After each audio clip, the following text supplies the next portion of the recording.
And when I got it, I kind of like started screaming around the hallway. It was kind of funny. You started screaming. Well, So soft-spoken. well, Can't picture this. it was a very exciting moment because it was right after conducting Petrushka, so I was kind of exhausted. My guest today studied violin at Georgia State, where he earned his Bachelor of Music in Violin Performance. He just graduated with his Master's in Orchestral Conducting at Northwestern's Bienen School of Music. He's worked with groups like the Hamptons Festival of Music, the Atlanta Musicians Orchestra, and has won top prizes in international competitions for conducting. On top of that, he teaches violin, music theory, and history, and will be embarking upon a DMA here at Northwestern in the fall. Welcome to the podcast, Eli Zelman.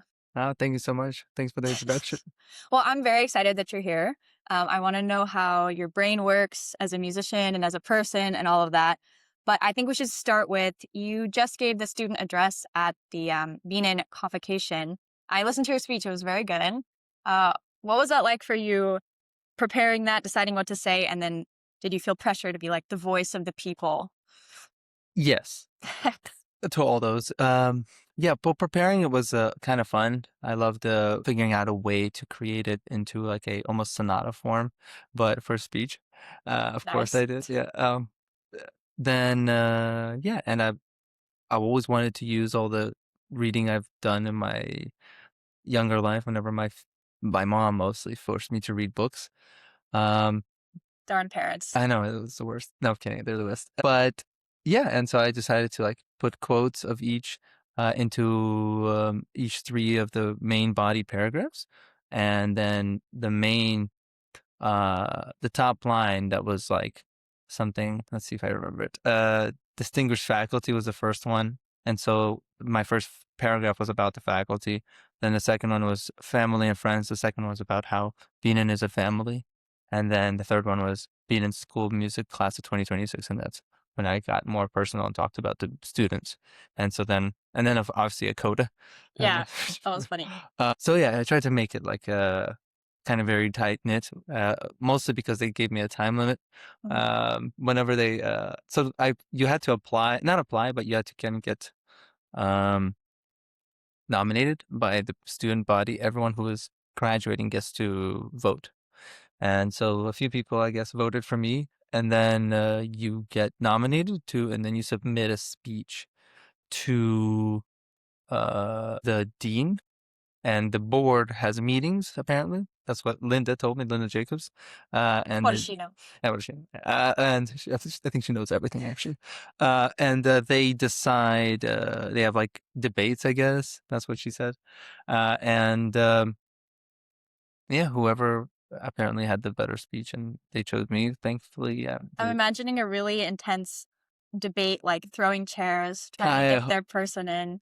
Kind of hope so. I hope someone got hurt. No, I'm just kidding. Oh my gosh. No, of course not. But yeah, and whenever I got the email that I got the gig, so to say, I was very happy. It was right after seminar class, and I've been talking about it for like a week. I was like, I still don't know if I'm doing this. I still don't know. I was kind of getting, it was kind of a bit at the school, at least in the conducting studio.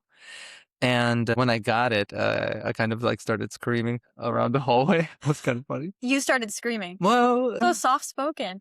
well, Can't picture this. it was a very exciting moment because it was right after conducting Petrushka, so I was kind of exhausted. And so I was like, okay. And then I got this email. I was like, yeah. Were you screaming a word or like just? No, I think I yelled. Okay. A sound. Was Professor Schleicher there? Absolutely. And then he was just talking to a few people, and I told my classmates, my studio mates, Lena, Luis, and Shihan, and they were like, of course, okay, good job, Eli. Of course you got this gig. And then I told Schleicher, and he's like, well, Eli, you have to make sure your classmates or studio mates read the speech before you give it. Make sure it's very good and everything. I was like, okay, absolutely. But I think only Lena read it. Was she really harsh? Lena's like the nicest person ever. No, she was not harsh. But she was. I remember because I showed it during a rehearsal. Not during the rehearsal. Sorry, during the rehearsal break. It's very unprofessional. Very extremely unprofessional. I don't know why I said that. But anyway, so I showed her it on the Word document, and then she just corrected my typo. It's not your, it's you Oh, you are. And messed I up was the like, your? yeah, no, but Oh my she's like, you're gosh. supposed to say you are, not your, Oh, in okay. the, It was too it casual. was too casual. And I Okay. was Well, like, okay. thank goodness she caught that for She, you. I think so. I mean, I think it would be embarrassing if I said your. Well, No. I'm not surprised at all that you were nominated for the speaker role because I feel like you're sort of being in celebrity. Like everyone knows of you. It's a good thing. You're a social butterfly too. Oh, thank You you. know, It's fun. Yeah, I've always liked people, and talking always gives me energy to people, and conversing. I think the most one of the reasons I got into conducting was because of the unification of sound, but then also of human beings is very important. Uh, especially not, I mean, everyone always says, especially now in a very divisive especially way. now. It's like, but it's like, I think, not especially now, always. It's always been important. No, I think it's true. Music is the ultimate group project, and you can tell if it's right based on mathematical objective principles. Is it in tune or not? So you can kind of tell, uh, did we get all these humans and all these monkeys in the circus to actually get the end result? And it's a yes or no. It's subjective in that someone can have an opinion about it, but parts of it are sort of mathematical. Do you like that kind of thing, or are you more into the? I mean, obviously, the emotional part is important too. Yeah, I mean, yes, I think the mathematical part of it is very important. I think music is both science and art, of course, but if you don't have either of the art or the science, then it doesn't, then there's no experience. Like if you have a note can either be in tune or out of tune. So the scientifically, it's all the stuff, the rhythms can be either correct or not correct. So that's either correct or wrong. But then the art comes from is good or bad. And so if both of those kind of get combined, then Eli, I think you're mistaken. A note can be in tune or it can be a different color. that's true. That's true. That's right. Okay, never mind. I won't say a word. I've had conductors, it's kind of a pet peeve of mine and other musicians where they won't just tell you it's out of tune, you're sharp. You fix this, you fix that. It's like not quite there. It's a different color. And then you wonder, like, it must be me. And he's just doesn't want to hurt my feelings. Yeah. Yeah. Look, yeah, I've had that too. Yeah. I mean, playing a violin, it was, you just don't, like 90% of the practice time is just intonation and trying to figure out how to play in tune. But then once you kind of, you start getting to a higher level, I guess, of intonation, and you start like intonation, like trying to play notes a little sharper, a little flatter for a specific reason, musically, expressively. Um, so I guess, yeah, no note is actually out of tune or out of tune, but then you go to some concerts, you're like, oh, it was out of Like, tune. no, it was definitely out of It's out of tune. tune. I'm sorry, but yeah, no. Well, I mentioned that I had sources on you helping me prepare for this interview. One of the sources told me that you have a master plan. Do you know what I'm talking about? Master. He's like, no, which master plan? I have a few. Wait, no, I don't remember. Okay, so the master plan is you're staying at Northwestern for a DMA and you want everyone to be friends with each other by the time you graduate. Is this correct? Oh, Or is he making stuff up? This source. I think I've mentioned that it might have been after a few beers. Be careful who you talk to, Yeah, right? I know, it's dangerous, Ratting especially on you. after you drink. No, Just uh, wait till I tell you what else he told me. oh no. Okay, I might have to kill someone. No, Oh. but yeah, I mean it's been a goal since I came to Bienen, because the second I came here, I only knew the people I met during my audition, so I knew zero human beings, and I only knew only the conducting studio after my audition. And so once I got here, I realized that the conducting studio doesn't really interact super well on a personal level with the student body. Um, and so, and in large part, it's a philosophical thing, like from Schleicher. He and the Gustav Meyer School of Conducting, him and Larry Ratcliffe, they both believe that you're supposed to be friendly with the musicians, but not like true friends of the orchestra, or else you start to there's like an imbalance of how to make music because you have to tell them also what you want, And if you start becoming friends with all of them, then you make a decision that you're going to be principal clarinet and you're not going to be principal clarinet. Then Yeah. you start making I enemies. remember one rehearsal, this was in fall, you were conducting and you kept saying to us, please start at this measure. Please, can we start here? Please. And then you kind of got in trouble a bit. Oh yeah, I think he said something like, you're being too nice to them. If you were a customer at McDonald's, you wouldn't be this nice. that's exactly Have what you he said. taken that advice on? Are you a little firmer now? I mean, I deleted that word out of my So vocabulary. They everything's the can same. you. There's just no please. Yes, I think he was mostly annoyed at the word "can you," Okay. the words because he's like because I would say "can you please," um, which is fair because can you guys say no? Nope. So it's like Gonna get up and leave. exactly. So asking is kind of useless. But the difference is that, and Schleich and we talked about this, about how he actually once asked me like, "Oh, well, you can't be friends with every single person in the orchestra." You're Like, like, watch me. like, and I'm like, because I told him why I do it, why I said, "Can you?" Because I know literally every single person in the orchestra on a personal level, and so I'm like, whenever I say, "Can you?" I know the answer is yes because we have a personal connection, not just because. So I'm less commanding and I'm more just like speaking to colleagues. And it's the two types of conducting. You either uh, are conducting the musicians or you're conducting with the musicians. So you're making music together or you're forcing the music to be made. And I like the latter.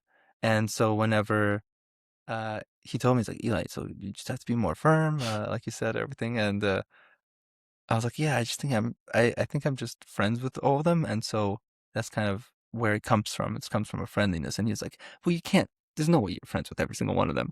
I was like, uh, kinda. Yeah, that must be so difficult because you, as a conductor, you're in this leadership role. And when it's not student conductors, there's sort of that authority placed on them. But then it's really tricky when you don't want them to think you're looking down on them. But also, obviously, it helps as a conductor to have a little bit of that networking component, even though that's kind of an icky word.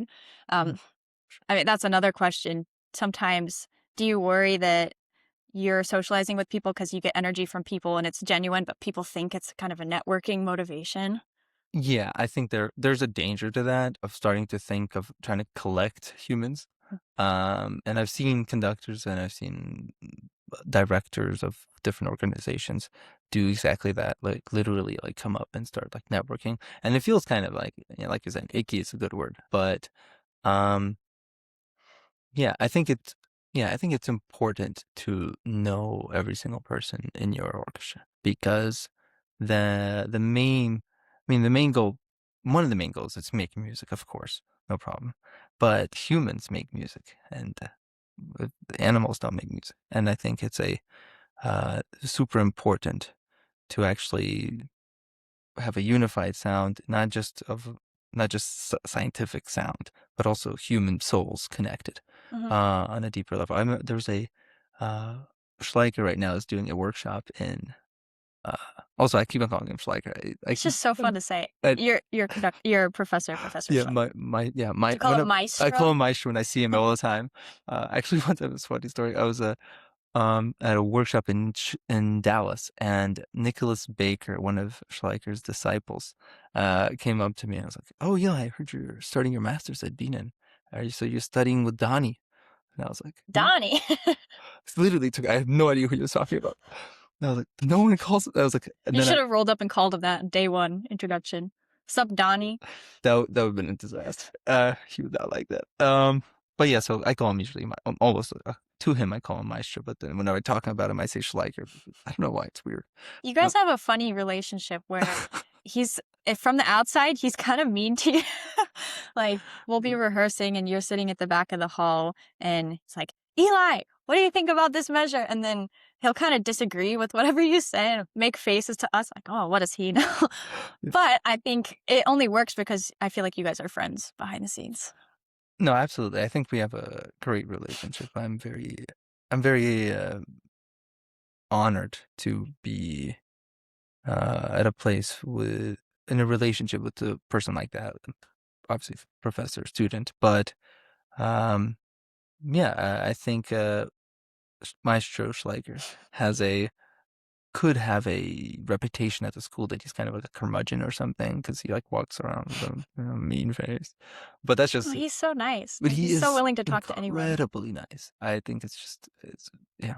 So in our lessons, a lot of the time, and plus, I mean, our lessons are we're not required to have lessons. He's not required to have lessons with us. Our lessons are seminar class, but he thinks it's important for the student and the professor of a conducting student to have like private meetings together so that they can talk about whatever's happening. So he's having free lessons with all of his grads, and it's completely, he's what's it called? He has time for us anytime we want, kind of thing. If he's at school, he's like, okay, well, I'll wait. He's done this year. He would wait for 2 hours just in his office for no reason, just like chilling on his phone. I don't know what he's doing, taking a nap. He has a great chair. Maybe he's being productive. You don't know.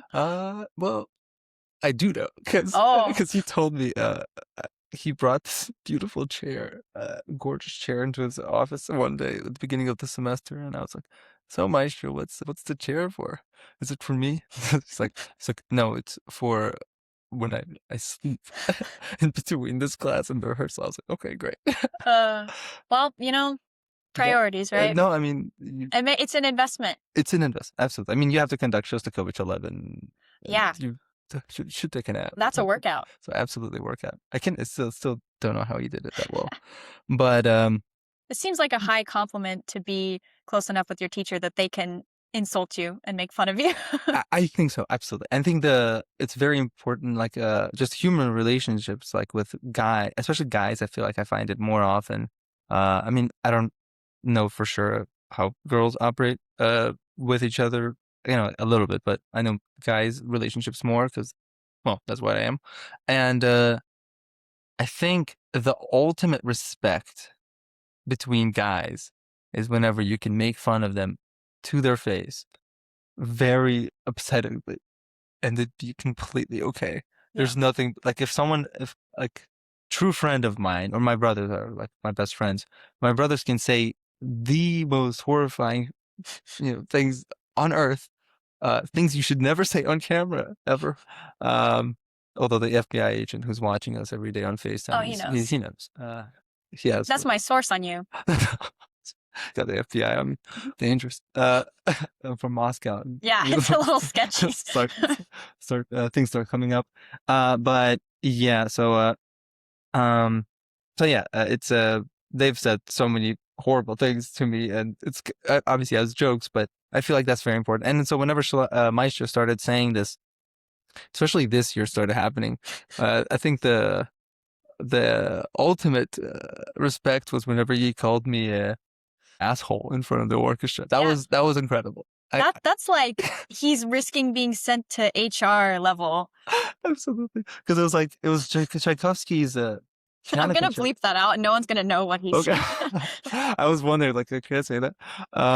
But I remember, yeah, it was Tchaikovsky piano concerto, and the strings kept on playing too loud, and I couldn't hear the left hand of the pianist. And I was like, it has to be less. I'm sorry. It has to be less. And then he did it again. And then turned around, like I could see on his face, he was expecting me to do this, my famous thumbs up. And then he was like, and I was like, actually, sorry, Maestro, it just has to be less. And then he's like, will you do it? And then he turned around to the workshop, like, asshole. I get it. That's so awesome. But yeah, and again, I know for sure with him because of what we've built that it's coming out of place of knowing that I won't take it personally, and that's just literally we're joking around, and I've I've thrown it back at him. I've never called him an asshole, in private. It's Maybe not too late. no, yeah, that's right. It's never 3 more years or something. That's true. That's true. But yeah, I mean, I remember I was actually talking to there was like a flute section in the lobby. First mistake. Never talk to the flute section. I know it's a horrible mistake. But I was carrying my red wagon I carry for Nuco with all the folders that I have to like set up. And I was talking to the flutes. I got distracted by Isabel and Olivia and others. But And then I was just talking to them, and then Maestro walks by us after getting his signature chicken sandwich at Norris, and he was like, "Oh, Eli, it's great. You should go study." And I was like, "Yeah, I'm about to go study." And then he was like, "Well, I had a wagon like this whenever I was young. It was like a small one, and I was like, it was like a toy one." And I was like, "Did it have a horse that's in front of it?" And he was, and then the worst part was all the flutes started laughing hysterically, and I felt so embarrassed. I was like, "No, I'm sorry, Maish." And then he's Yeah. like, "Eli, get a job and leave us, please," or something. And he just left class. No, there's nothing like sort of testing the line on making fun of your professor. I've done that same thing a little bit with my flute teacher. Um, I have one very iconic photo because we have to film our lessons. And I have a photo of me flipping him off. And I sent a screenshot to our flute group chat without any context. I was like, oh my God, they're gonna think I'm such a badass. There's more Okay. he was trying to make this metaphor about how we tell our bodies what to do and we're not a victim of our habits. So we were working on breathing. And he was like, you just tell yourself to breathe. See, you can tell your body to do anything you don't want to do. You could flip me off right now. And I was like, haha, yeah, okay. He's like, no, flip me off right now. And I like, didn't want to do it, but then I did it. And so now it's a sticker of me flipping him off in our group chat. I'm really proud of this moment. That is incredible. Yeah. Wow, I don't think I can do that. The only problem is I was kind of laughing in my face. I should have looked more serious to sort of like sell pissed it. off. Yeah. Yeah. So now you have 3 years to get an iconic photo like that. Yeah. Flip No, off. we have we're trying to get more into ChatGPT with Maestro. Oh. So every time it's weird because he has two twins, and they tell him like all the stuff like all the hip new things that people do, and so he's been using the word AI way too much for someone his age. No offense. It's just been all the time. Every time he's just like, "Well, Eli, just go on ChatGPT or go on Gemini." I was like, "What?" And then and he even used me as like, he was trying to come up with some repertoire for Nuco, and he's like, "Oh, you have some ideas," and the text message he sent me was literally this. I feel like he first went to ChatGPT and then didn't like what he got, and it was like just copy pasted and sent it to Eli because it was like, "Come up with a list of words." Like I was like, oh no, even without like "Hello Eli," it was just like a random morning. It was like, "Come up with a list." I was like, "This is really ChatGPT." I like how he cared enough to run it through ChatGPT, but not enough to read it a second time before sending it to you. No, absolutely. There's no. Yeah. But So, I know he's an AI optimist. I talked to him just briefly about it. I'm on the same page. I'm like, what's with all these doomers? The future is so bright. You know? Yeah, no, absolutely. I mean, AI has so many things that it can offer. And just like any technology throughout history, once it's created, it takes away jobs, but it also creates jobs. So whenever the internet came out, I don't even know how many jobs were taken away or how many people were upset at it, like saying like how this is going to ruin civilization. But now, I mean, I can, do things like I can like talk on FaceTime. Podcast. You can podcast. You can podcast. Totally podcast. Yeah, and it's incredible. And same thing with the printing press. The wheel. The wheel. All the horses who lost their jobs. I mean, think about that. Like all of them, except for the ones that were the horse and buggies that were riding Schleicher in the 18th century. I'm gonna send this. So no, I'm gonna get my scholarship revoked. No, but yeah, and it's interesting. He always has so many things to say about just the world, and he always just has this. He can just have a gem that he just like says, and then the best part is like he notices it too. So he's like, "Oh, that was pretty good, wasn't it? You should write that down." I was like, "Yeah, absolutely." Yeah. So sometimes after like he usually says it during seminar, there's like this black board in the rehearsal room, black whiteboard, and I just usually the second he write says, that down. I just write it down. Absolutely, I just write it on the board, and then it's too bad because Oliver Stark, he has to erase it for rehearsals every time. This is giant white letters. I was like, "I'm sorry, Oliver, that was me again," and he's like, "Oh my gosh, let's erase all of it." Yeah, but that's on him. Yeah, I think that's so cool when you have a professor or a mentor who teaches you about your specific craft, but also about life advice as well. So I want to get into a little bit of your background and what made you you. So I First of all, I was surprised that you were such a serious violin player. I didn't know, maybe this is a thing everyone knows, but is it normal for conductors to get an undergraduate degree in a performance on an instrument instead of a conducting degree? Yes, Okay. it's pretty common. Violin is a common one as well. Let's see. Yeah, I think it's really helpful also, and it should be this way. I hope there's a way that maybe one day that more colleges, more conservatories can have a dual thing happening. You can do conducting and violin, which is what I did, which is why I went to Georgia State because I knew that Michael Palmer has taken students before who were undergrad in their performance degree, and he would tutor them in conducting. And so whenever I went to Georgia State, the first rehearsal, I actually arrived late to that rehearsal. It was a disaster. On the very first First one? rehearsal, and I didn't even audition it.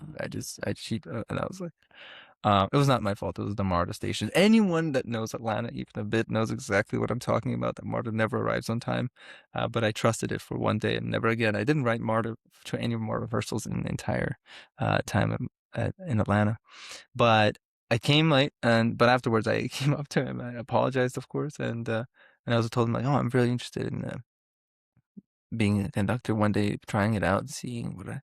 And then he asked me, "This is Michael Palmer. He was a conductor from Indiana. Indiana. He was born in Indianapolis. He went to Indiana when he was in the 1960s, I believe. He was born in 1945, May 8th, actually. And I Wow, this remember is that. very impressive. I remember that because it's one day before the war ended, and so he was born during the war. You could say it. You could claim it. But yeah, and so he spent most of his life. He wanted to conduct, I think, since he was like 4. There's like a picture of him conducting as a 3-year-old or something. Wow. It's crazy. So he went to Indiana, IU, and studied with I think Wolfgang Vacano, I believe it was his name. And then he became the first assistant conductor of the Atlanta Symphony under Robert Shaw. And then he had a few directorships at Wichita, and he founded the Bellingham Festival. So he had a very good career. And so I was like, oh, this guy's great. So let me study with him. Let me try it out. And so I asked him, like, oh, my, I'm very interested in becoming a conductor. He's like, what else do you want to do? And I was like, oof. And I was like, I actually want to do conducting. He's like, okay. Do you have any keyboard skills? I was like, oh, yeah, a little bit. And then he's like, okay, good. So then he gave me this book. It's called, it's like Bach chorales, but the 4-part with all different clefs. And he's like, okay, just bring this to me at some point whenever you get it ready. And I was like, okay, got it. The whole book? No, just like Oh, okay. a chorale. And then I remember I started reading it. It was so hard. Uh, Tenor clef, soprano clef, bass clef combined with it's just alto clef. It was very rough. Um, but at some point, I mean, so we started having lessons on regularly. And again, I'm so gracious that he's doing it all for free. Um, and for 4 years. So I had my informal conducting degree basically with a formal violin degree. And I wish that there's going to be one day where you can do a dual thing, and it's going to be actually official. So like an undergrad conducting degree is kind of weird. I know some universities, conservatories do have it, or at least a version of Mhm. it, but I know that there's a lot of people I know, even at Bienen, that really want to become conductors or want to try it out, but they kind of have to like first do this thing, which is kind of fair too, because you want to master a craft. I think it makes sense to know what it's like on the other side of that too. Helps you be a gracious conductor and have more people skills and have more empathy for how your advice and your instructions comes across. Well, absolutely, empathy is so important. I mean, I never sang like in Do you want to choir. start right now? You want to try? No, just you. No, I don't try. No, but I never like sang in choir or in opera, of course. But this past quarter, I did La Rondine, assistant conducted it with Nuco, and Christopher Allen was our director, and he was teaching me a lot, tutoring a lot. Great guy, great musician. And the amount of empathy I started to feel towards what the singers have to do. I mean, I'm never gonna watch another opera without having that thought in Period. my yeah. No, sorry. No, I'm never gonna watch another opera without that knowledge in my brain because um, the amount of work and pressure that is on these singers is just incredible. And so before that, I was just like, you just to memorize a few lines and just sing. But it's You don't like, have to press any buttons or I anything. know you're just sing. I mean, It's it's just like a easy, conductor. You just wave your hands around. so easy. Yeah. And then yeah, but then the process, the staging rehearsals. I mean, pick up this cup right during this note. Give it to them. While you sing this Italian line, you sing it to that person, the second Italian line. But then you have to also make sure you have the right vowels in the line, but then also look excited, walk towards the stage for 2 steps while singing in rhythm. It's just incredible. I mean, the Yeah, amount it's acting as well. and of course, you have to be a good actor.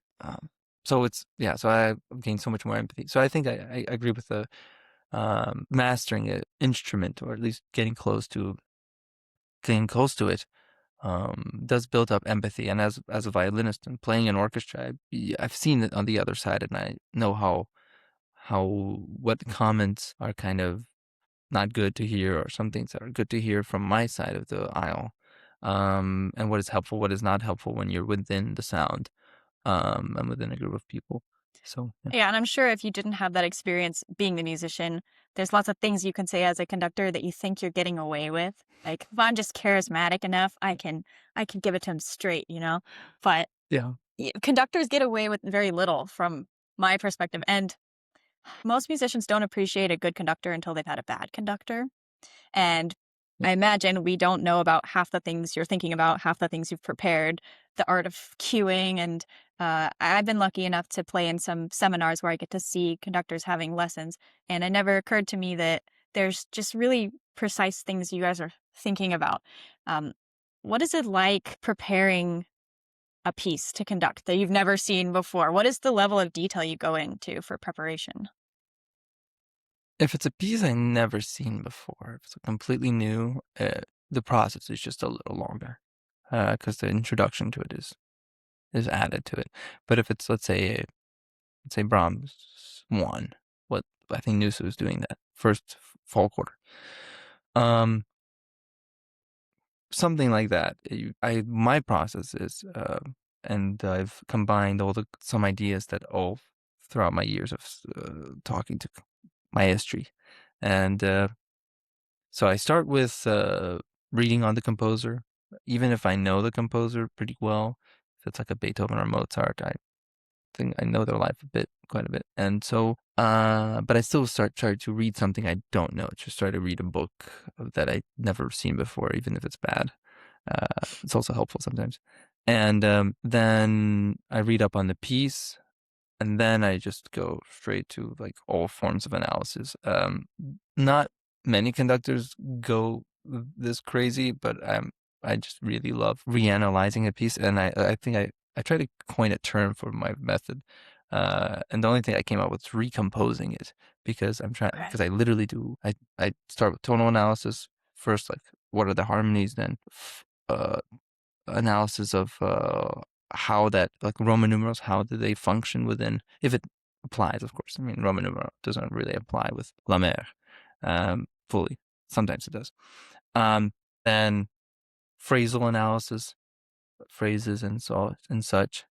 Then structural analysis of bigger formal sections, and then a philosophical and if it applies, also that kind of analysis, and then all that brought in, and then historical traditions. I try to, if there is an ability, of try to get into the manuscripts and see those, and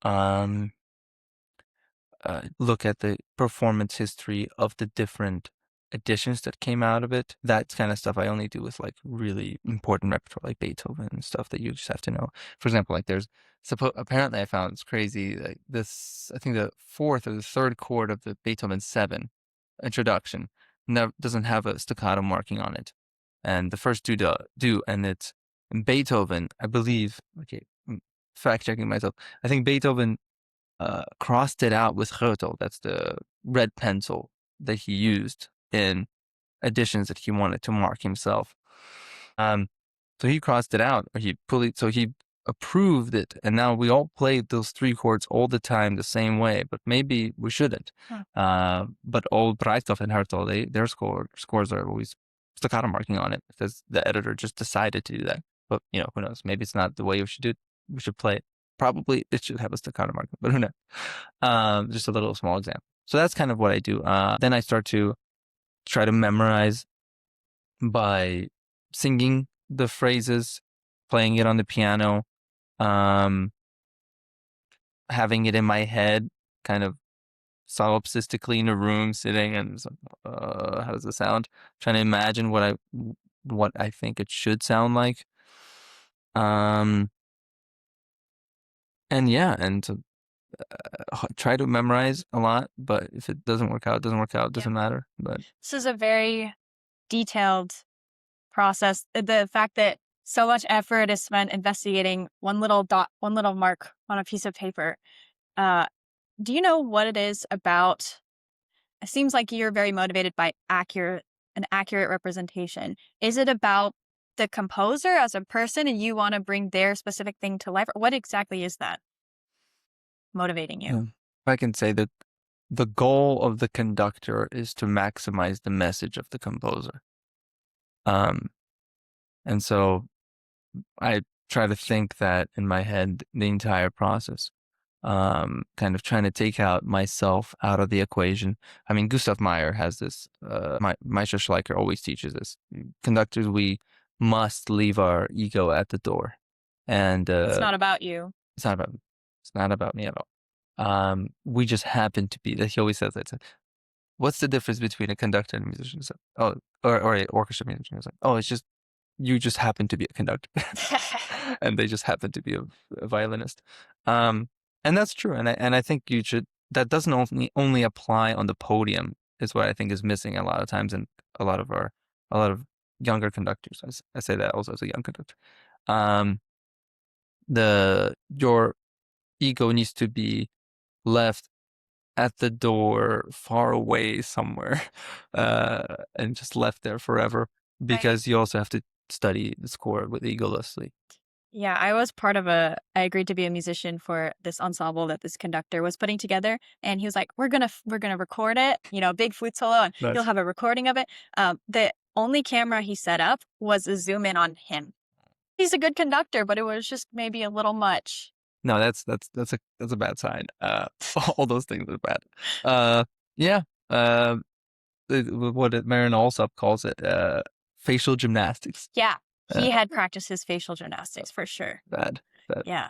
So in this process, everything that I was looking at your website, and I'm gonna do our guest's favorite thing, which is reading them to them. Oh no, I hate that. Okay. But I think it applies to you were talking about.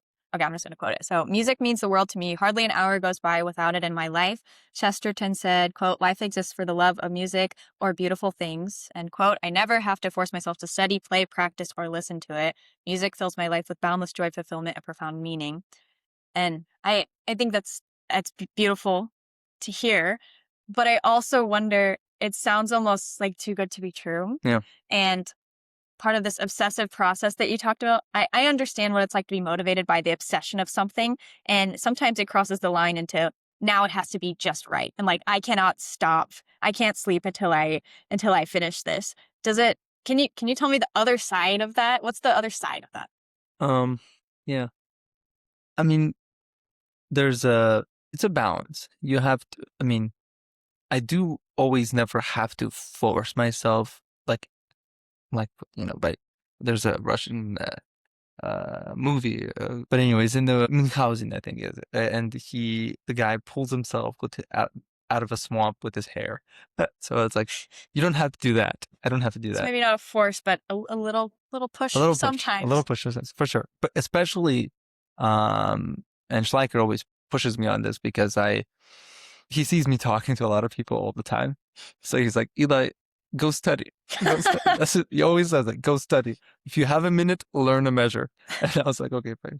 But then, so the balance comes in, for me at least, with socializing and studying. So trying to limit that in order for this to be better, for the study to be better.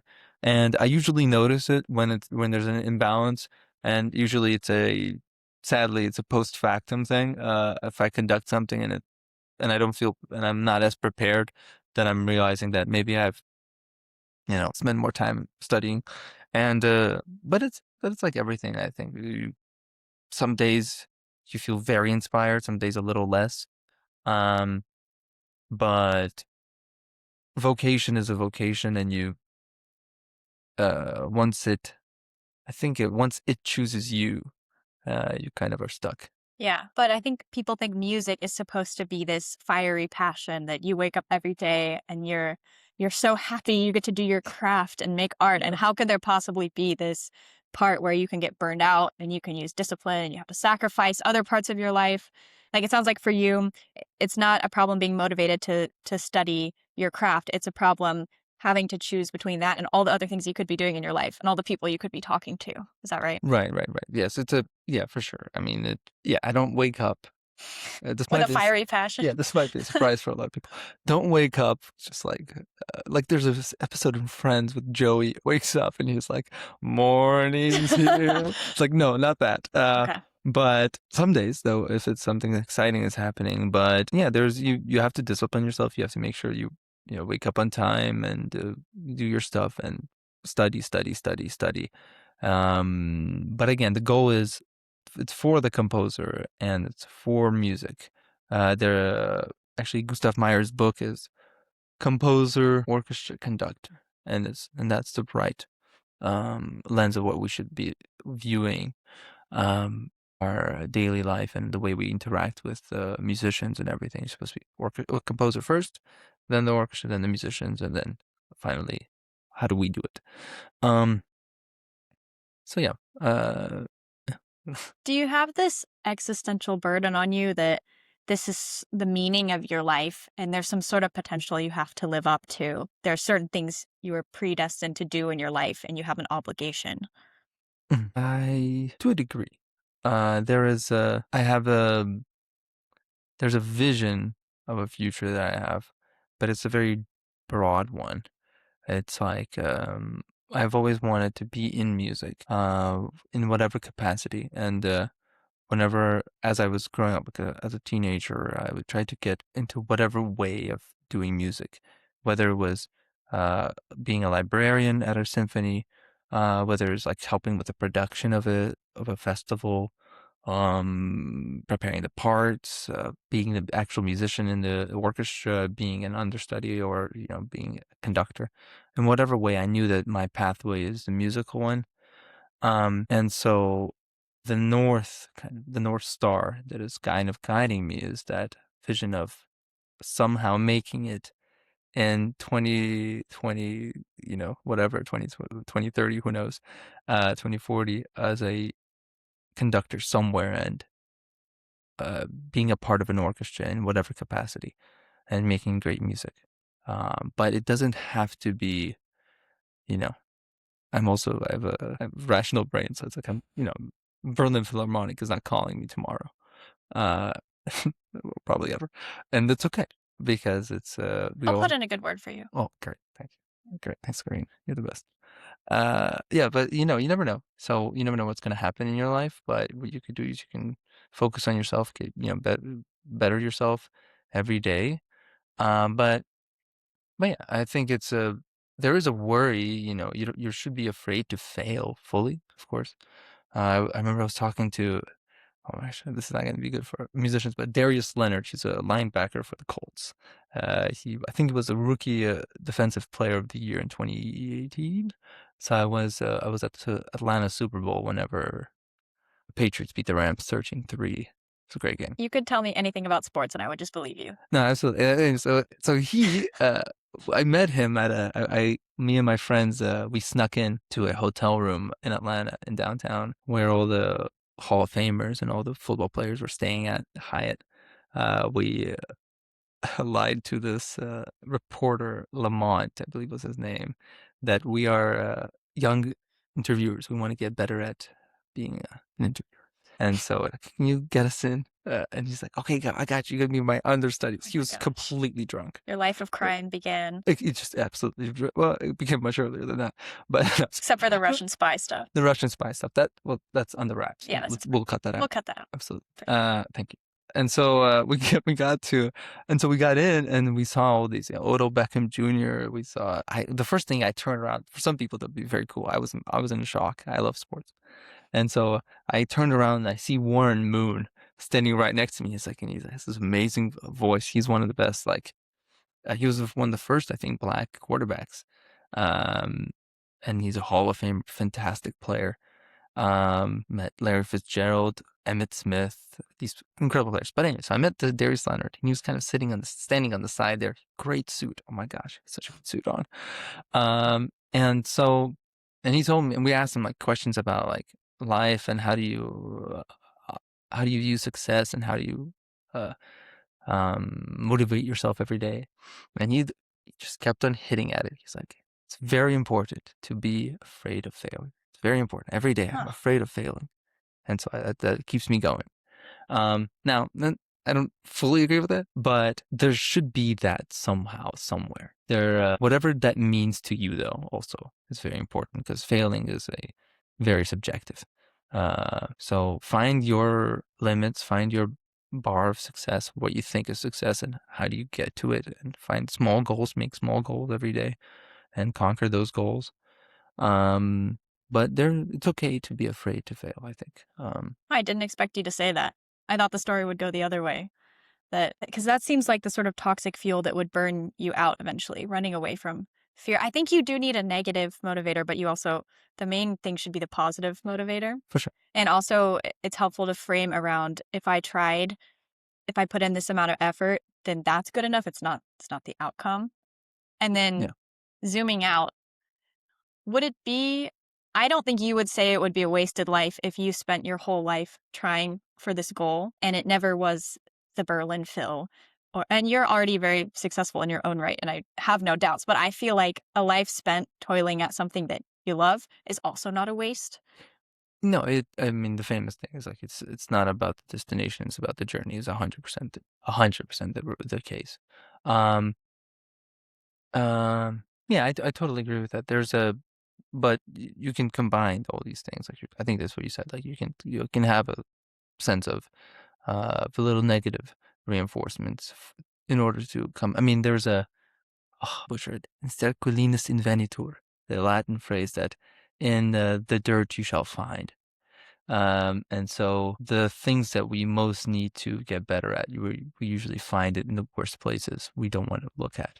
Yeah, the Um, work you need to do is in the place you don't want to look. yeah. So I think so. That's kind of also a little bit negative, and so and I think a little negativity is okay. I mean, of course, the goal is that you're aiming towards a positive vision, of course, but there are multiple ways of getting there, and we're human beings. Life is very hard, so Life is hard. find any way you can Yeah. go up. And also, a common theme I've been finding when talking to musicians is a lot of them commit themselves to music very young and they go all in on this future. And then if you're correct in choosing the path for you, that could be very good because you're very disciplined and serious when you're young. But also there's this fear of locking yourself into something that younger you couldn't have known if it would have been good for you. And I know you got interested in music pretty young. You talk about when you were 6 years old and you were watching a Chopin piano concerto. And what exactly happened? The world stopped around you. Do you remember? The best part about that story is I don't remember it at all. Well, hopefully you remembered when you. Oh, so it's So it's from my what mom. your mom My said. mom just Okay. my mom is my Herodotus in that location. She just gave me the entire story of the history of it. But it's funny because like I don't remember so many things from my childhood that I supposedly did, and I'm like, wait, was did I flood the Well, but you have apartment? 6 siblings, so maybe they were confused I about which one. I think it's just scapegoating. I think it's just blatant scapegoating me because for no reason and like No, they're let's trying to give you an epic backstory. well that's true, that's true. The epic backstory it is pretty fun. I supposedly had a lot of fun whenever I was 3 or 2 years old. And then never again. Never again, apparently, yeah. But the story goes that we went to. I mean, I remember going to a bunch of concerts all the time. My mom had an incredible schedule of education and in what culturalization of us. She was we went to a music thing like anything opera, symphony, uh, music theater every week, museum every week, reading to her every like twice a week or something, in Russian, trying to, reading all the classics. Every time we drive to school, which is a 30-minute commute, both in Russia and in America. Once we got to Atlanta, it was a 30 commute there and 30 commute back.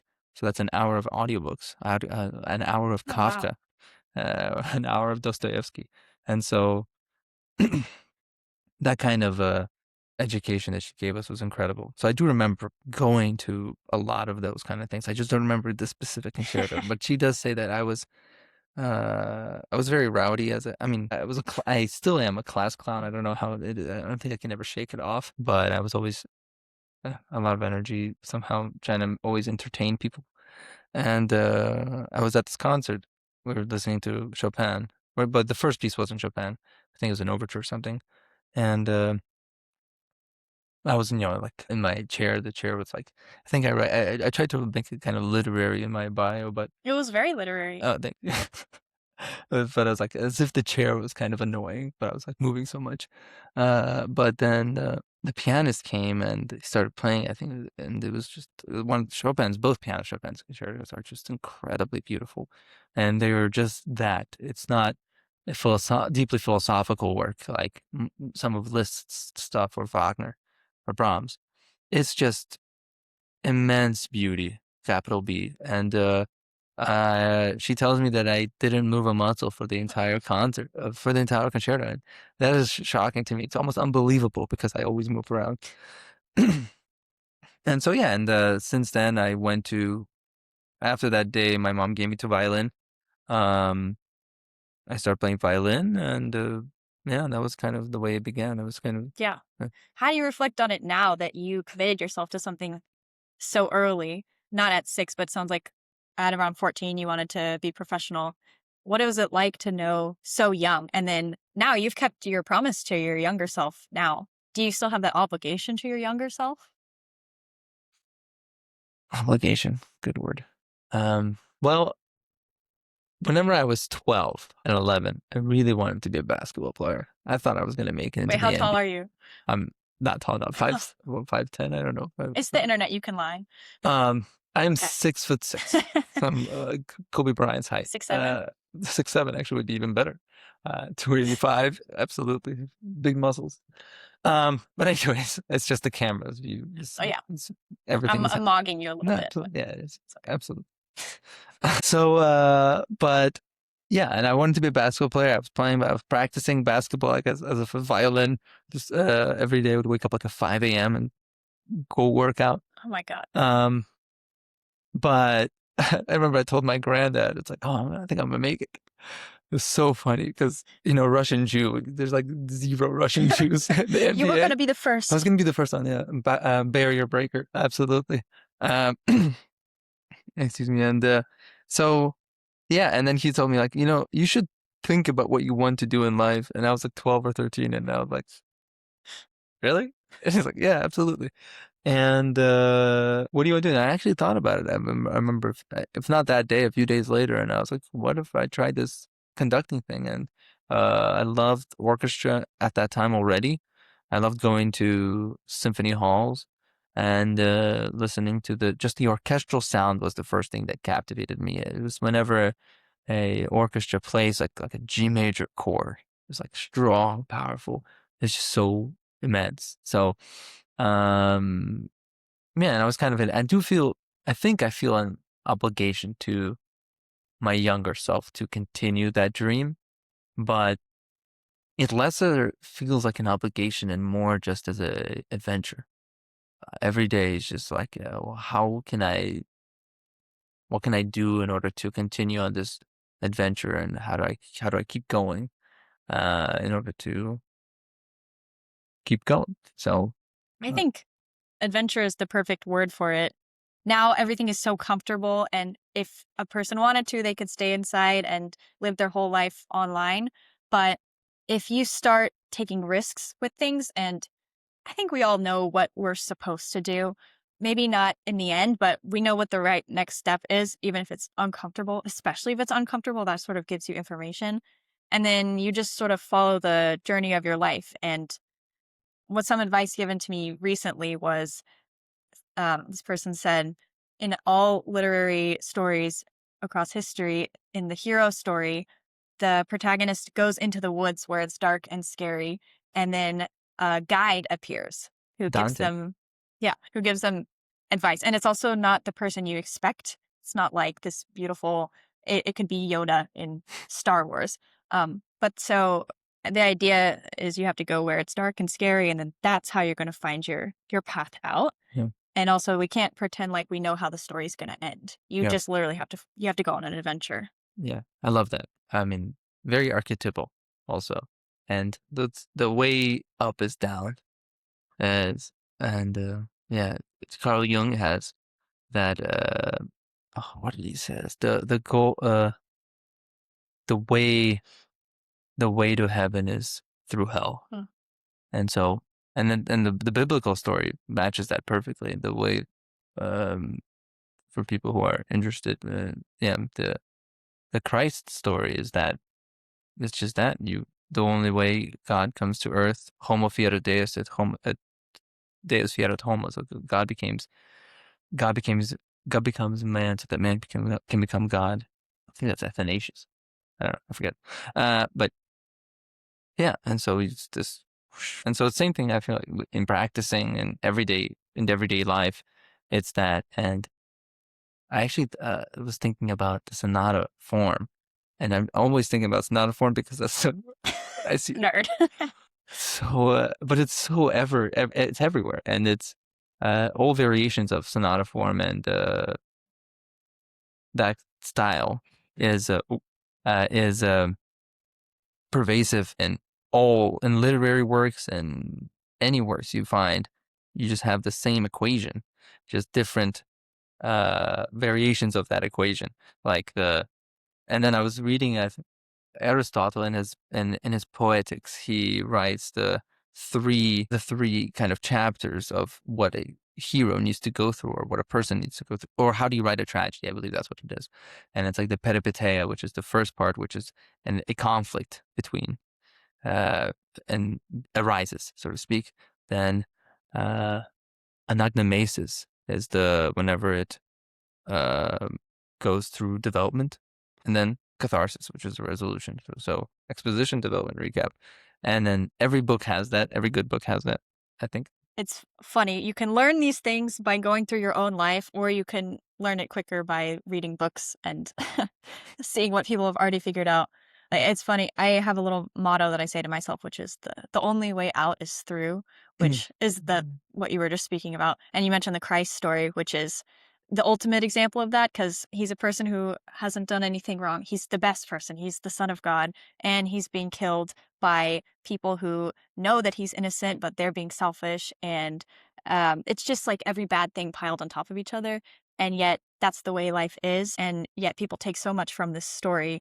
And there's a good side even to the worst story as well. We call it Good Friday. We'll call it what? Good Friday, Oh yeah, Good even Friday. though it's the worst day. Yeah. So I know you're interested in philosophy and the Roman Empire and all of this. I'm not as into the Dostoevsky, but I'm very into the self-help psychology optimization podcast Yeah. sphere of YouTube. But I figure right now, if there's something philosophical you're pondering, maybe we can figure it out right now. Right We can now, debate it. Yeah, oh, let's figure this out. let's figure it Let's out. solve the Let's get to the issues bottom of of it. the world today. Yeah. Um, Good. There's a lot of conflicts, I think, going on right now in the culture. Just not politics. Not politics, not politics. But one. think that is happening. I'm mostly, I mean, I'm interested in a lot of things, in ideas and in Zeno's paradoxes and all that kind of stuff. But the main thing I love to track is how ideas transform through history and who impacts who and how does it kind of develop? How does the rock keep going down the hill? Um, and I've noticed in the zeitgeist that there is a level of, especially I think our generation, thinking that we would have done it better almost than people in Oh back yeah. in a back age. It's like, oh, there's no way I would have been a bad guy. I would have been the one that freed everyone. It's like, oh, okay, sure you were. Um, and so and there's like a bunch of layers to that, like realizing that we stand on shoulders of giants. Um, if not for, I mean, the pre-Socratics, Thales, Anaximenes, and Anaximander, those three, 6th century BC, they are credited as the beginning of they're credited as the starting the Western philosophical discourse. And the questions they were asking, it's kind of stupid, but it's like, but when you think about it, like there was no yesterday to them. No one wrote this stuff before. They didn't Okay. know, so they started to think about it. So the Thales is famous, which is like, what is the world made out of? It's a good question if you don't have any books at all. Yeah. You don't know. Yeah. So you start thinking about it. So Thales, I think he said water. And it kind of makes sense because, and nothing lives without water. So everything is made out of water. Humans die, plants die, animals die, organisms die without water. So it's fair sense. And Anaximenes, I believe, said that air. So everything dies without oxygen. So that's also fair. And Anaximander said that he's the closest one, I think, at the time. That he said the apeiron, something that is unlimited, has to be the creator of the limited because it can't be limited, and water and air are limited. So that I guess that's the most closest to it. But again, it's the idea being that none of what we know would have happened unless those people thought of them. Those ideas. We need to be. I think the opposite of resentment is gratitude, and I think that Dostoevsky wrote that. And the only way to really appreciate and not to have resentment towards people in the past is by realizing that they were in the past, and you only know history through hindsight. That's my favorite Churchill quotes. I think I said it during the Shostakovich introduction I did at Nuso, but it's literally the best quote ever. Let's see if I can butcher it or not. History, with its flickering lamp, stumbles along the trails of the past, trying to reconstruct its scenes, to revive its echoes, and kindle with pale gleams the passion of former days. And that's the history of humankind. We just don't know what's happening until it happens, and then we analyze it. It makes me think of if you take a classroom full of undergrads now and you ask them, raise your hand if you would have been on the side of the South during the Civil War. So for some reason, nobody would have been on the side of the South. It's kind of, it's wild. And like, what are the odds of that? The zero people were actually. Yeah. It was like no one there. Yeah. I think we could have a lot more empathy for all the people before us who were just trying to figure things out in a world that was much less comfortable. So I wonder, what is the thing you're trying to figure out now? Is it like, how do we get people to appreciate that? How do we not make the same mistakes in the future? What is it exactly? Actually, both. I mean, you Okay. can, but you can also learn to respect and to have gratitude towards people in the past and judging them through the lens of the culture of their time. But that doesn't mean that you say that what they were doing was right. I mean, Aristotle thought that that having slaves is a good thing. It's an okay thing. Some people are just born to be slaves. Well, George Washington had George slaves, Washington has slaves. So it's like, but he also gave up power. If you were president, the first president of a new country, do you think you could have stepped away? no, absolutely Yeah. not. What? I totally kept the power. Yeah, totally. He's a conductor. Come on. No, but Forgot who I'm talking to. no, but see, it's a great. I mean, it's just what it is. I think but yeah. So with here, let me see where I was. It's both. Like for example, there's a psychologist. He always asks us, "Do you think you would have been like you're asking? Do you think you would have been the Nazi Auschwitz guard?" It's like absolutely not. Of course not.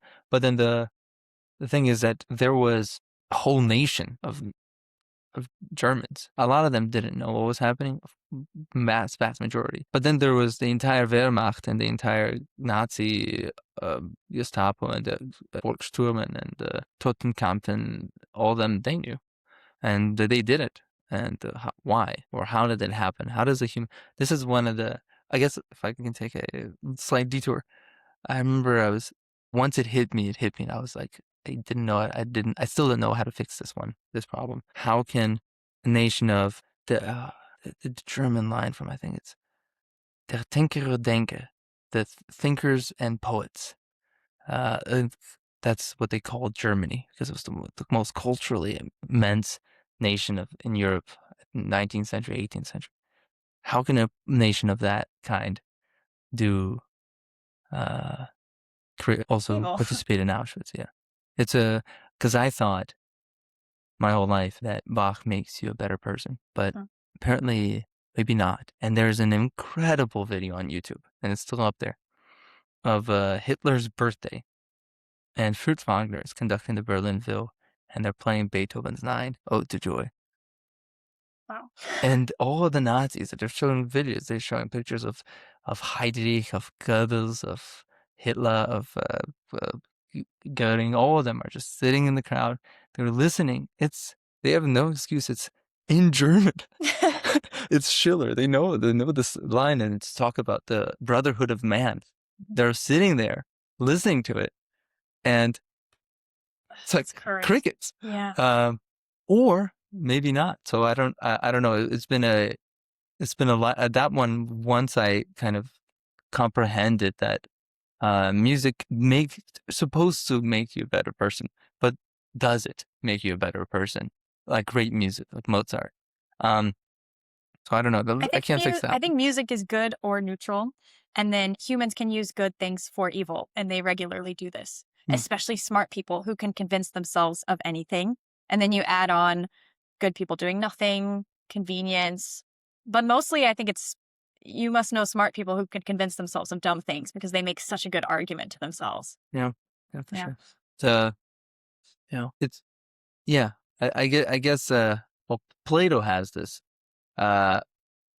He says that art is, like you're saying, art doesn't necessarily make you better. It could make you worse. You can use art to make propaganda. Yeah, absolutely. You can use art to make, political ads that make someone look good when they're evil. Yeah. But art is a weapon. That's interesting because I think, but once art becomes propaganda, I think it ceases to be art. I think art is in the eye of the beholder. Okay. And I think when politicians use art for their own means, they're not seeing it as art. So I think in that sense, you're right. Okay. For example, do you think that, say, the stuff that Shostakovich had to write, or else he was gonna get killed, like the movies, the horrible propaganda movies about Stalin, about how he's like the greatest thing since Christ, even though they hated Christ, but I almost don't view that as, I mean, maybe I view it as art, but maybe it's very bad art. So he was composing, obviously. Composing propaganda. Okay, so if you played a recording of that for someone who didn't know the story, could they enjoy it? Could they have it in their headphones when they're walking? And then could they tie that into a memory from their life and then be nostalgic toward it 50 years in the future? Absolutely. Then it's art. Good point. Good. Okay, we'll solve that. Well, I think we figured it out. Good, let's go. Thank you, Corinna. You helped me with that. Yeah, okay. I think art is just supposed to make you have a reaction to it, good or bad. And then that clarifies what you think about the world. So it can be bad propaganda, whatever, but then your response is useful information to you. Okay. But then are you reading into things that are not there? We do that in art all the time. We have to write essays on the Great Gatsby and 12 essays about the green light. Like, we have no idea if it was just a green light. That's all. It's a good light, though. It is a good light. So we beat on. Yeah. Boats rowing against the tide. Yeah. So it's that makes sense. There was a I think you just got owned by facts and logic. No, I loved it. This one of my favorite things is I had the pleasure of talking to a very good friend of mine, She just graduated from Northwestern. She's not in Bienen. I went to Norris once with her, and we just talked about we both gave our philosophical takes or like political takes or whatever, and it was a completely like it was a safe space for me and for her to say any crazy thing we had on our minds, like ranging from things I can't even say, or also there's potential of everyone getting canceled in this entire building, but Which is just which is just us, I guess, at this point. But yeah, so but it's no, it's the best thing I think. Talking to another person and trying to uh, get at things and battle intellectually and have it be very cordial at the same time is the best. And there's nothing more that I mean, it's nice to be right, but I love being wrong too because this kind of proves to be like it's like not in the moment though. I don't know. Hey, actually, even in the moment, Wow. I don't even like it's fun because it's it's not a if you really love the intellectual life of literature, of philosophy, art, and the goal is again we're going back to it. The goal is the journey. The goal is Yes. how do you get there? And so I mean if my teacher tells me you're doing this wrong, do it this way, and then I do it and then it helps it. No, oh, great, thank Yeah. you. I'm not embarrassed You learn about it. Yeah, the next day. I think the goal of this or the memo of this whole conversation is just get in the mud, go on an adventure, mess things up, and absolutely. then you'll come through on the other side. Yeah, absolutely. I think n- what doesn't kill you makes you stronger. It's Kelly Clarkson. Yeah, Kelly Clarkson and Friedrich Nietzsche both had the same mind there. Yeah. Uh, it's And they were there. both great singers. But yeah, Nietzsche I heard Oh was no. like the best. I'm just making No, I don't. He sang to his horse once, but they thought he was crazy. He had a nervous breakdown one day. Not a good day for him, I the guess. Nazis still thought it was a great performance. Yeah, that was most of that was his evil sister. Oh, Oh, she was the worst. so much lore. Oh my gosh, she was the worst. She created out of, I mean, Nietzsche's thought was used by the Nazis in a very smart way. And but definitely wasn't a Nazi himself. I mean, the Nazi party didn't exist. And the same thing, that's this, I mean, that's part of a Wagner. Grandma to this point can't not. It's funny, we just talked about this, about propaganda, and if you don't know the music context, how do you respond to it? My grandma cannot listen to Wagner, cannot. And she's a Russian Jew. Tell her it's a banger though.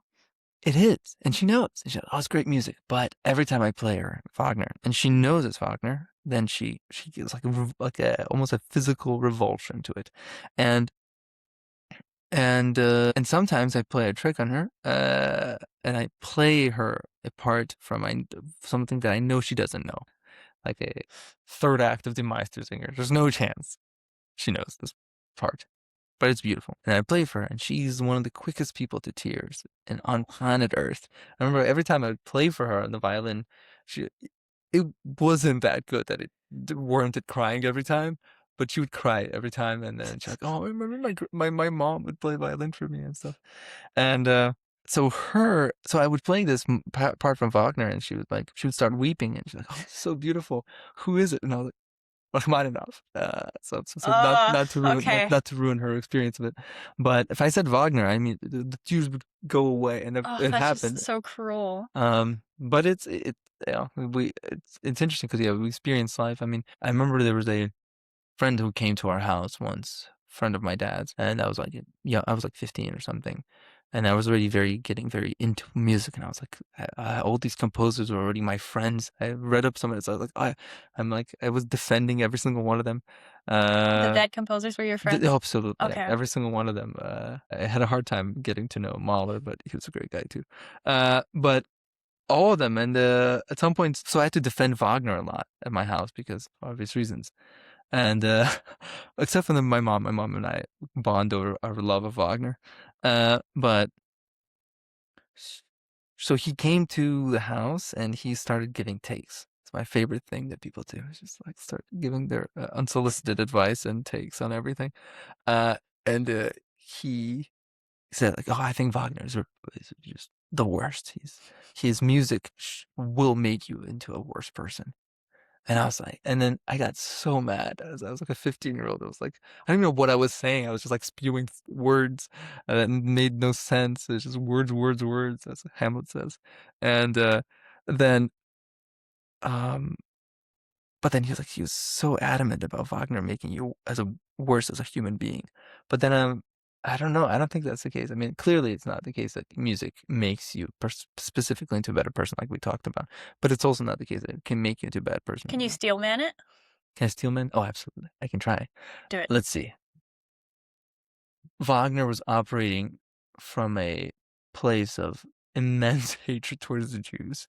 And so, for example, in the Ring Cycle, Albrecht, the main little dwarf who was the evil guy, he's clearly his description, and Wagner wrote the entire thing from the libretto to every single note, to every single producing direction. Um, Albrecht is a clear depiction of a Jew, caricature of a Jew. And, he loves money, he has a big nose, he's short, and he's evil, and, he has all these sayings, and some of his tunes also have like almost a klezmer sound to them, so it's like a clear depiction of how Jews are bad. And then there's Parsifal has similar things, Siegfried, Mime, so Albrecht's friend. All of them are a depiction of Jews being bad. So if you're operating from a place of hatred and you're writing art in order to um in order to propagate your ideas about a certain group of people, potentially if someone's listening to the Ring Cycle, they might view all Jews, oh, so this is what Jews are like. Okay, great. So it's subtle enough that it creeps into your psyche. It could. And then also the person composing is competent enough to make beautiful music. So how could a person like this be so wrong? Maybe they're right. Like Exactly. just a little bit. And that's what the Nazis did. I mean, they incredible job at it, obviously. I mean, in a bad way, but they did an incredible job. I mean, from the 30s, Hitler had all these books made for the kids to read, in math equations, like Franz, would be like something like Isaac steals 2 apples from Franz. How many apples does Franz have now? So it's like it's a little thingy there. It's like if you're subtle enough. Isaac would do that. Isaac would totally do that, especially if his last name is Drobinovich or something like that. And then, I gotta be careful what I say. My last name's Geist. Yeah. Condemn. Bad. It's all bad. But yeah, no, absolutely. Then, yeah, and so that's why they used Wagner. I mean, his stuff was subtle enough that if you don't see it, you can't. So Steelmanning, you can do it. But I don't think it's the music. I think it's the characters and it's the libretto more than the music. I mean, the klezmer stuff in it is just a depiction of what a Jews sound like, but it wouldn't make you a bad person unless you give into it and you live it out. Mm-hmm.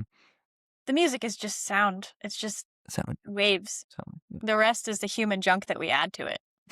Human junk, I like. Yeah.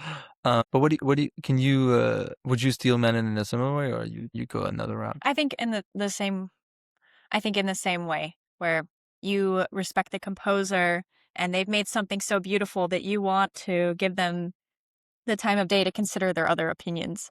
And then art, especially with words, can be very good at manipulating little biases the audience already has and having you be invested in this character. But it can't be too obvious that there's clearly a bad character and a good character. When you show the flaws and the good sides of someone, then it's like a real person. And then when you turn them against them, it's like, oh, well, I'm a good audience member who's considered all the complex parts of this person. I'm not being biased anymore. I just see the way it is. But I agree with you. I can't imagine music by itself without the words, without the visuals doing that. Yeah, abstract music, it's impossible. Yeah. Almost, unless you give into it. Yeah. I can't believe that. Sorry, it's just I can't believe I need to take away that Roman stuff from my website. I scoured your website, man. It's a disaster. It's a great website. Thank you.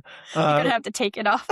Maybe you should just add to it. Add some stuff about Nazis. Yeah, I mean, at this point, I go through phases of getting in like infatuated with a topic or with a person or with something, and I just go into it. Mhm. Like the Roman one that was like Well, that's the five thing months. every guy does. Exactly. Did you like the asking your male person in your life if they think about the Roman Empire? Absolutely. I mean, yes, How absolutely. often do you think about the Roman Empire? Honestly, every day. When was the last? So did you think about it already today, or is it on your list still for later? Or we're kind of doing it right I now? don't think I thought about it right now, Yeah. but I thought about it yesterday. I was reading about actually what was I doing? I was You should have been studying. I should have been studying. Learn one. You have 1 minute. You One have one measure. minute. You have 1 measure. Yes, absolutely. One emperor. We'll cut this out. No, but yeah, I think I was on Octavius, and on the second triumvirate of Mark Antony and Lepidus, and how that kind of all devolved into the turn of the first century. It's a great time period. No, I love the Roman. I used to have. I don't think I can do it anymore because I haven't practiced it. But I used to have all the Roman emperors listed out in my brain, and I could list all of them in order with giving like backstories to each other. That's how I memorized it, by connecting them with the web. And I used to say that to it says party trick. It's like I used it like maybe 3 times. I would say like I could actually name all the Roman emperors if you give me $5 or something. He's like, no way you can. So I would just do it, and it was so fun. Um, but I kind of realized that for me the easiest way to learn history is through individuals. You can't. It's so hard to learn it through like events, Facts. Yeah. facts. No. I mean, we're humans. Our brains like stories. Yeah, it's just so much easier to connect it through a great person, and that's a great person of history thing we were talking about previously. It's like all of our human advancements are always happening because of an individual, not because of a committee.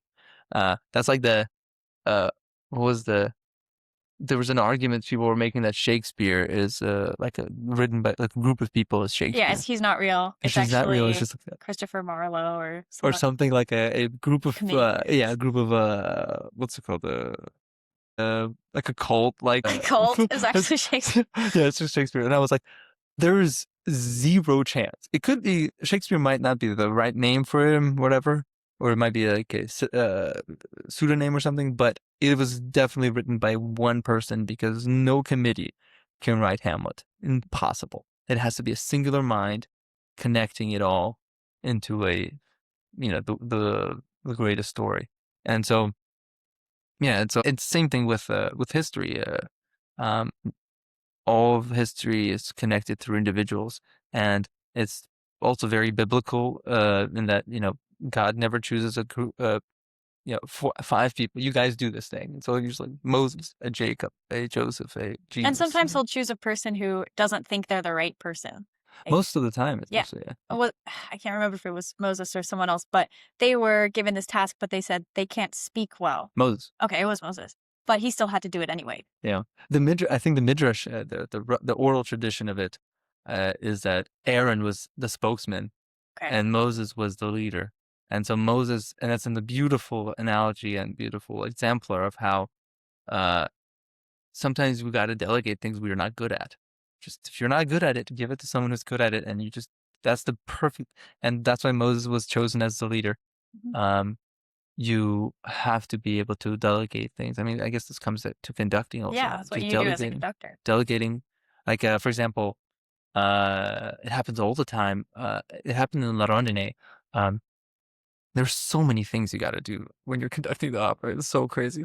But through staging rehearsals, through orchestra rehearsals, I started to realize who can I count on no matter what? And can I please leave them alone and only worry about these guys who maybe need a little help? And that's all I did during my staging rehearsals. I was like, this singer, okay, we're not saying names. This singer is always on point. Not even gonna look at them. But this musician is always on point. Not gonna look at him. Focus on someone else. Focus on who needs your help. Instead of just and that's where it helps about not making it about you or like making it want to look good or something, or it's though the end result is more important. And of it actually being good, as opposed to just like, oh, let me show you. I know that this person enters here, so let me cue them.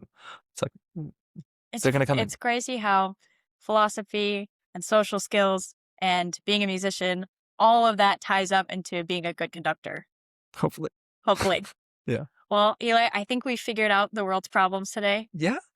Okay. Is there anything we forgot Um, to figure out? well, what's your obsession right now? What's my position right now? I've been watching the World Cup. Okay, I don't want to talk about sports. Okay, good. Well, yeah. I love poker. Okay. Texas Hold'em, and you talked to one of your sources. Yeah, one of my sources said maybe you have a problem, but I told them it's not a problem if you are really good at it.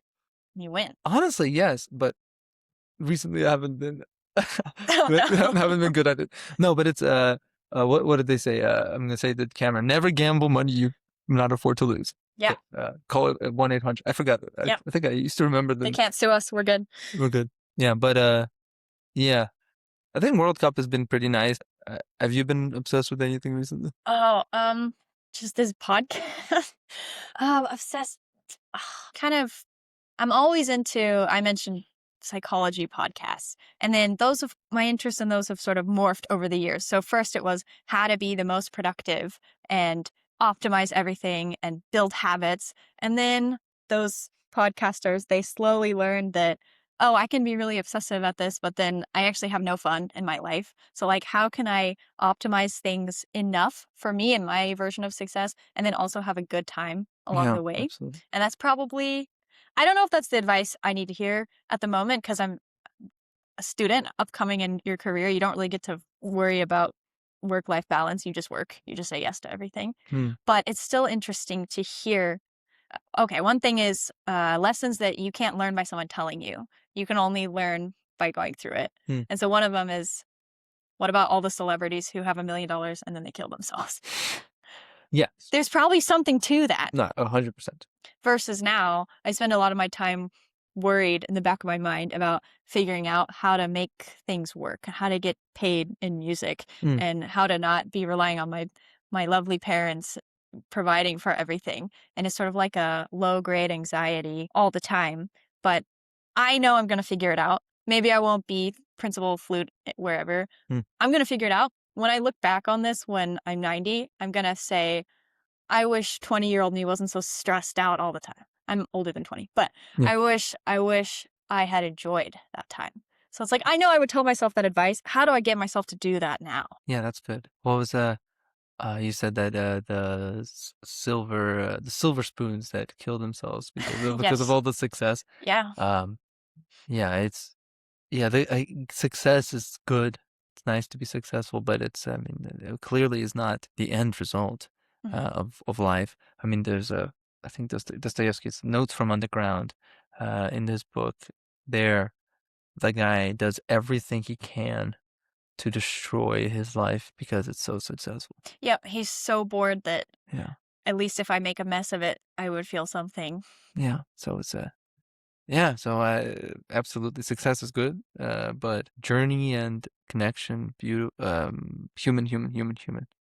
So yeah, this is what I said, human junk. Even when we get what we want, we bring all this junk to it. Awesome. Yeah. Okay. Well, I think we figured it out now. I think we figured it out. Okay. Should we just end the world? Yeah. So what's up next for you? I know you're doing a DMA, but plans for the summer. What are you working on? Right now, I'm leaving in a few days to Atlanta, going back to home to my family. We have a new niece. I'm an uncle 5 times now. It's crazy. Wow. I'm gonna be an uncle 6 times in August, with my third sister having another baby boy, the first baby boy. So it's gonna be 6 of them, running around. So I'm gonna see them. Then I'm gonna come back here for a while, and then I'm gonna go to the Hamptons Festival, which I'm assistant conductor of.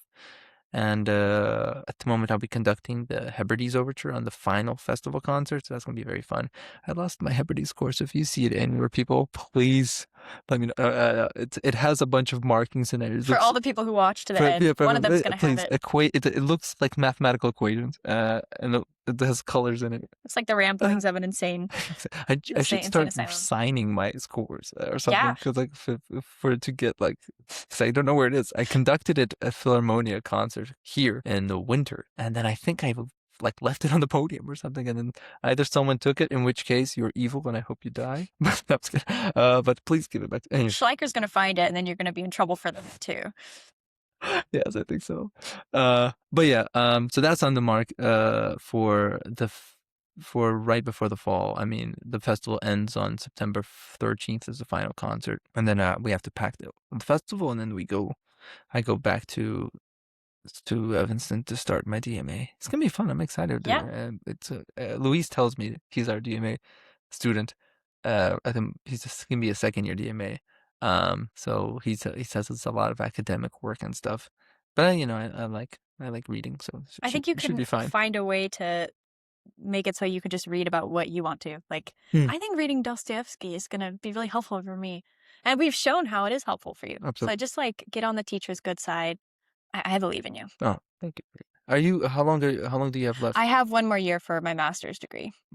I want to apply for the DMA here. I know it's very competitive, but I'm applying for DMAs at some other places as well because I want to teach someday. That's awesome. Yeah. So when did you start this? I keep on looking at the camera ever since I looked at it once. It's like I should never be an actor. I'm sure they appreciate it. It's like, hello guys. It's like there's a Russian sitcom once, and in the sitcom they break the fourth wall in the funniest way ever.